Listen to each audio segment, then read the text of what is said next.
Council has developed something called the Continuing Professional Development Framework for Teachers. Now, this looks quite complicated because it has 12 practices that experts have identified as being things that teachers need to develop. So they're skills that teachers need to be aware of, understand, be able to use in their work, and eventually completely integrate with what they do in the classroom.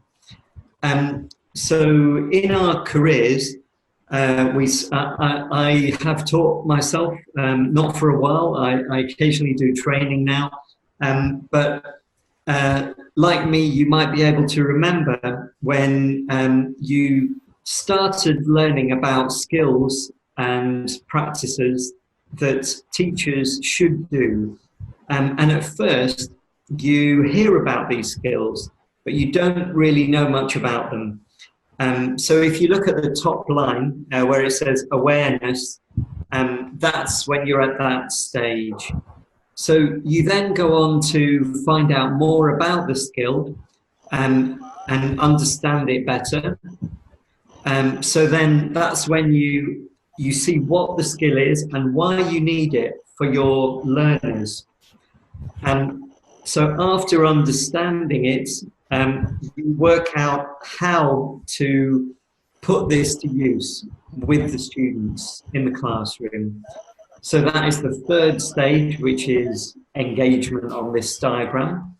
And then when you can do this and integrate it with the other skills, and it's what we call in English second nature, then that is the stage called integration. So going from the kind of pale yellowy orange to the bright orange are these 4 stages, okay? Now, I'm going to show you a horribly complicated diagram. So this shows you all of the 12 practices, and you can see on each of them there is that beginning stage of awareness, and then it goes towards the middle where as a teacher you're competent in being able to put this into practice for the benefit of the students, and so the quality of learning has improved. So 2 of these practices are down at the bottom here. One of them is using multilingual approaches. And you'll see that next to it is using inclusive practices. So if we want to make sure that we're not excluding students, we're not leaving them out, then one of the ways to do that is by first knowing what language or languages they know, and being aware of what either advantages or difficulties that gives them. So what I'd like you to do just for a minute is to reflect on where you think you are in terms of those 4 stages about multilingual approaches. Is it something you're aware of, or do you feel like it's something you can completely integrate into how you... These skills are not in specific order, it's just a circle, so anything could be a starting point, but these are some of the skills that we think teachers should have when they're teaching in the classroom so that the quality improves.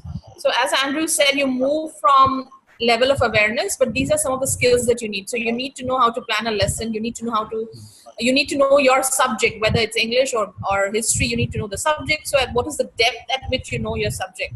So that's what he was talking about. On from that, but it's something to reflect on. And if you're interested in this and in finding out more about the using multilingual approaches practice or any of the others, if you search for CPD framework or continuing professional development framework for teachers and British Council on the internet, you'll find it. Okay.